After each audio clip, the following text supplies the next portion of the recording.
আসসালামু আলাইকুম, আমি Rabeya. Welcome back to my channel.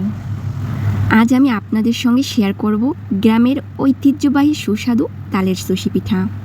সহজ একটি পিঠার রেসিপি। চলুন আজ দেরি না করে দেখে নিই কীভাবে খুব সহজেই এই মজাদার পিঠাটি তৈরি করা যায়।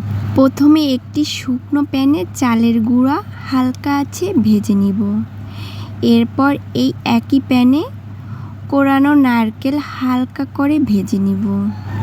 নারকেল ভাজা হলে দারুণ সুন্দর একটি সুগন্ধ বের হবে, যা পিঠার স্বাদ আরও বাড়িয়ে দেবে।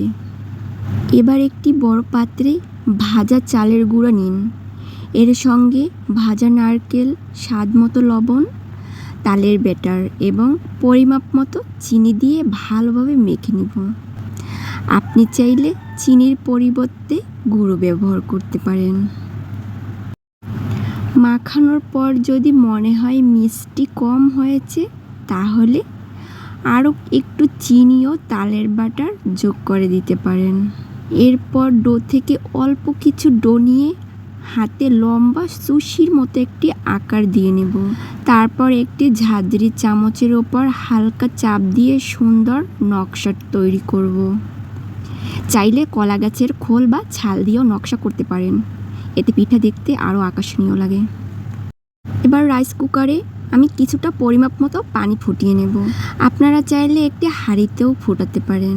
সব পিঠাগুলো সাবধানে দিয়ে ঢাকনা লাগিয়ে প্রায় 15 মিনিট সেদ্ধ করে নেব। 15 মিনিট পর পিঠাগুলো তুলে নেব। ব্যাস, তৈরি হয়ে গেল সুস্বাদু ও নরম তালের সুশি পিঠা। গরম গরম বা ঠান্ডা দুইভাবেই খেতে দারুণ লাগে। রেসিপিটি ভালো লাগলে একটি লাইক দিন, শেয়ার করুন এবং আরও সহজ ও মজাদার রেসিপি আমার চ্যানেলটি সাবস্ক্রাইব করুন। ধন্যবাদ।